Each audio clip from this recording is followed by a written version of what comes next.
Salut, c'est Nathan, bienvenue aujourd'hui dans cette toute nouvelle vidéo. J'espère que tu vas bien, que tu as la pêche, toi investisseur, toi entrepreneur, parce qu'aujourd'hui nous allons parler des secteurs que tu dois énormément surveiller avant d'investir ou même pendant que tu es en train de faire tes investissements. Mais voilà, donc il est important de savoir qu'avant bien sûr d'énumérer ces secteurs, je ouvre une parenthèse en te disant que dans ces secteurs, tu vas trouver l'immobilier. Mais voilà, donc l'immobilier certes est un secteur qu'il faut surveiller, mais seulement dans une particularité des cas, parce que ce n'est pas pour l'immobilier locatif de type traditionnel que tu auras sûrement besoin de surveiller le marché. Au contraire, c'est beaucoup plus pour d'autres types d'investissements immobiliers tels que des locations à courte durée, dans des endroits un petit peu plus concurrentiels, etc. Ou encore la bourse, parce que la bourse fait partie des secteurs qui doit, voilà, donc qu'il faut vraiment surveiller lorsque vous êtes en train d'investir votre argent. Alors, avant d'en parler, avant de rentrer vraiment dans les détails, tous les détails de cette vidéo, je te recommande de t'abonner à la chaîne. Je te conseille vraiment d'activer cette cloche de notification. Ça sera bénéfique pour toi qui veux réussir, que ce soit dans l'immobilier, dans la création d'entreprise, dans la bourse, etc. Ça sera plus bénéfique pour toi parce que tu pourras bénéficier gratuitement des contenus transmises, voilà, donc des vidéos transmises, voilà, publiées sur cette chaîne qui transmettent des connaissances assez particulières sur des sujets qui t'intéressent. Là, je peux évoluer en te disant que toute société opère dans un secteur d'activité. Elle ne peut être totalement indépendante de lui, et un élément qui impacte bien sûr les secteurs impacte obligatoirement aussi la société. L'étude sectorielle est ainsi une donnée essentielle, je précise, à une analyse fondamentale de qualité. Cette analyse est d'autant plus importante que chaque secteur a ses propres spécificités. Les secteurs agricoles ne réagira pas de la même manière aux événements macroéconomiques que les secteurs de microprocesseurs par exemple. Il est directement influencé par des données macroéconomiques ou des événements qui peuvent se produire à tout moment sur lesquels l'entreprise n'a aucune prise. Toutefois, il est important que tu saches qu'il existe des faits qui provoquent des réactions assez similaires. Connaître ces événements peut avoir une incidence notable sur votre performance boursière. Consultez le site de mon blog qui est dans la description de la vidéo pour en savoir plus. Sans plus tarder, je peux commencer déjà à te citer ces secteurs. Le premier, c'est, comme tu t'en doutes, c'est bien sûr les secteurs boursiers.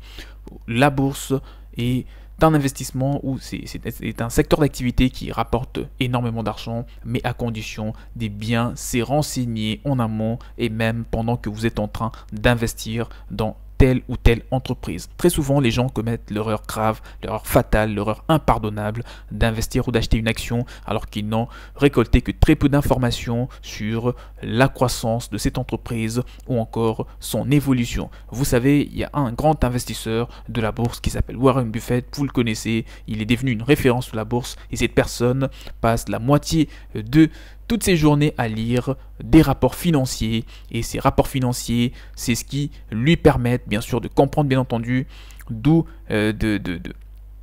l'entreprise est partie, et dans quelle direction il est en train de se diriger, et c'est ce qui lui donne une visibilité sur une idée concernant bien sûr la croissance d'une entreprise, et comme cela il peut savoir si ça lui sera favorable, ça lui sera rentable d'acheter les actions de telle entreprise, ou plutôt il faudra se retirer si il a déjà investi.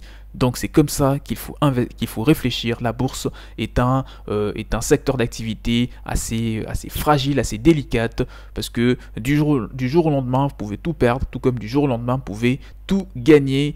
Il y a des gens qui ont gagné des millions d'euros en spéculant en bourse, et tout comme il y a des gens qui ont tout perdu. Il faut savoir quand s'arrêter, il faut savoir dans quelle entreprise investir, et surtout quand est-ce qu'il faut le faire. Le premier investissement que tu dois faire et qui va nécessiter vraiment une surveillance assez rude, c'est dans la bourse.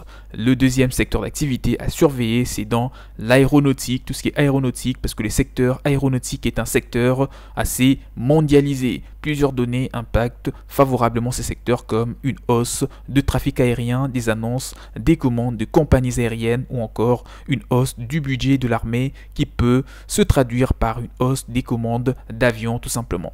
Les attentats dans, dans le monde touchent directement le trafic aérien et par extension les secteurs aéronautiques également. C'est ces secteurs que tu dois vraiment surveiller si ça t'intéresse d'investir très prochainement dans tout ce qui est aéronautique. En troisième position, on va citer l'immobilier. Comme je l'ai précisé au début de la vidéo, parce que principalement sur cette chaîne, on parle que, pour la moitié du temps, on tourne qu'autour de l'immobilier. Et c'est la raison pour laquelle ça m'a été très utile de te dire au début que nous allons citer ou énumérer le secteur immobilier, mais c'est seulement pour une minorité de cas, pour te dire que dans la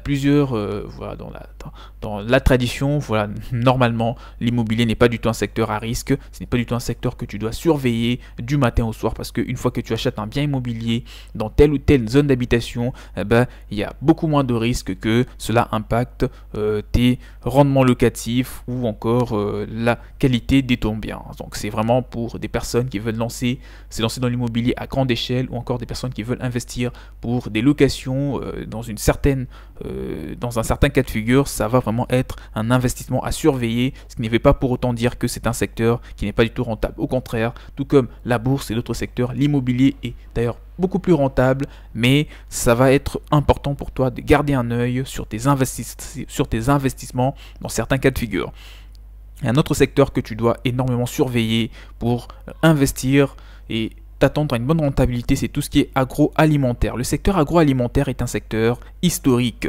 Il englobe les céréaliers, les éleveurs, les humailles pour ceux qui plantent les maïs, aussi la chaîne de transformation. La France présente aujourd'hui l'une des plus puissantes industries agroalimentaires dans le monde, et vraiment c'est très important de le savoir parce que vous qui me regardez depuis la France ou encore dans d'autres pays, un pays tel que la France est un pays qui est susceptible de vous rapporter beaucoup d'argent, du vrai cash flow, du gros argent. Si vous vous lancez bien sûr dans tout ce qui est agroalimentaire, vous pouvez lancer votre supermarché qui est basé dans la vente de tout ce qui est produits bio, dans tout ce qui est vraiment de produits que vous cultivez. Et c'est comme ça que pas mal de gens se sont lancés dans tout ce qui est agroalimentaire, mais à condition, donc il faut toujours être vigilant sur les tendances, sur les prix du marché pour ne pas vendre quelque chose à perte. Et il faudra aussi un autre secteur à surveiller, c'est l'informatique. Autrefois cartonné au seul ordinateur, l'informatique s'est depuis ouvert à des nouveaux modes de consommation comme les tablettes et plus récemment on parle des smartphones. Ces derniers, bien entendu, comme tu t'en doutes, ces derniers sont même devenus majoritaires pour la navigation sur Internet. L'informatique est tout à la fois impactée par la consommation mais aussi par la tension sur les marchés du travail des informaticiens. Parfois, trop peu nombreux, leurs salaires élevés peuvent entraîner une hausse des coûts. Il en est de même pour les composants, donc les composants électroniques. Certains ne peuvent être extraits que dans des pays en instabilité politique. Notamment, je signale le coltan qui permet de fabriquer des ordinateurs, des téléphones, etc. qui proviennent des pays où il y a des sérieux conflits politiques. Donc c'est un secteur qu'il faut vraiment surveiller lorsque vous vous lancez dans ce type d'investissement. On peut aussi parler d'un autre secteur, c'est les luxes. Tout ce qui est luxe, la France est l'un des leaders des luxes dans le monde. Là je cite LVMH, tout ça, vous connaissez et compagnie, des marques réputées autrefois nationales et désormais leaders mondiaux. Mais le luxe, bien qu'épargné par les soubresauts de l'économie, peut aussi être fortement influencé par des données macroéconomiques. Le taux des chances est très impactant. Un bien produit en euros peut perdre une grande part de sa compétitivité à l'international en cas de chute du dollar par exemple. La consommation n'a qu'un effet limité sur les secteurs de luxe. Ce dernier est très résistant. Donc si vous voulez vous lancer dans tout ce qui est vente des objets de luxe, que ce soit pour des vêtements, que ce soit pour des objets d'art de luxe, et voilà, et le reste, vous devez être très vigilant pour ne pas investir et perdre votre argent. On peut se citer un autre secteur assez fragile, un secteur à surveiller, c'est l'automobile. Le monde automobile a été profondément basculé par la fraude massive organisée par Volkswagen. Désormais, les moteurs électriques sont considérés comme l'avenir de l'automobile au détriment du moteur thermique. La législation aidant ces moteurs et notamment les moteurs diesel sont mis à l'index des grandes villes. Les aides, bien entendu, les aides incitatives en changement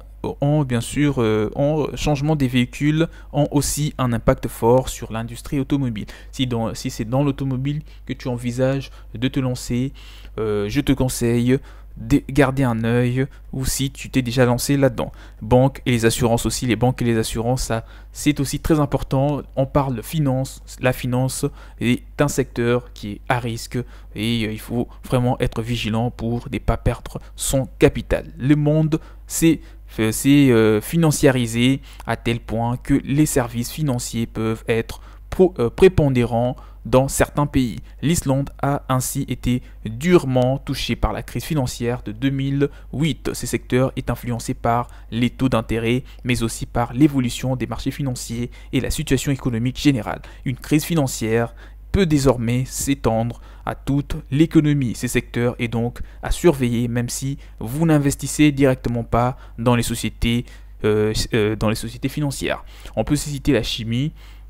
Donc les secteurs, tout ce qui est chimie, tout ce qui est secteur chimique, même si c'est moins courant, mais ça peut arriver de vous lancer. On peut aussi citer tout ce qui est pétrole et gaz, les secteurs pétroliers, comme j'ai fait récemment une vidéo sur comment investir dans le pétrole, tu peux le trouver sur ma chaîne, où je te donne quelques conseils, mais surtout plein de précision pour te lancer en tant que novice dans le pétrole et vraiment te retrouver. Tu le trouveras. Donc le pétrole et les gaz sont des secteurs à surveiller aussi. La pharmacie, également la construction mécanique, la distribution et la communication. Donc j'espère que tu as noté tous ces secteurs d'activité qu'il faut énormément surveiller lorsque tu comptes investir, tu comptes te lancer dedans. Maintenant, c'est à ton tour de me dire dans le commentaire si tu connais un secteur d'activité qui pourrait être partagé à la grande communauté d'investisseurs et d'entrepreneurs qui veulent se lancer, et voilà, donc pour en faire bénéficier à cette grande communauté, surtout les mettre en garde et leur dire que ce secteur dans lequel tu comptes investir, il est important de bien se renseigner et surtout de garder un œil, d'avoir une certaine vigilance, une certaine maturité d'investisseur tout au long de vos placements. N'oubliez pas, abonnez-vous massivement à cette chaîne en activant la cloche de notification pour ne rien rater sur les prochains contenus qui seront publiés. Je vous dis à la prochaine, portez-vous bien, ciao ciao.